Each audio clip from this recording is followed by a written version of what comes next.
In New Zealand, Jacinda Ardern's plan for zero net emissions by 2050 has been passed, and of course it's been celebrated far and wide as a groundbreaking achievement, but it doesn't include methane, which is kind of important, Jack. If you are exempting the highest emitting industry, agriculture, then your supposed zero target is nothing more than PR.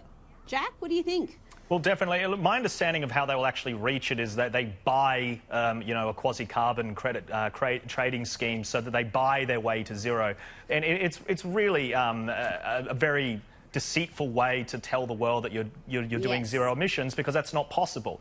So they're not actually going to be doing zero emissions. They're going to spend a lot of money looking like they're going to hit zero emissions. And why that's important is because there's only about 5 million people in New Zealand, and we know that the way that the climate change literature speaks about climate change, it is the totality of CO2 globally which matters in terms of global temperature fluctuations. It isn't, if New Zealand is zero, it doesn't matter. New Zealand could drop into the ocean and disappear tomorrow and have zero carbon tomorrow, and it would not change any trajectory according to the literature.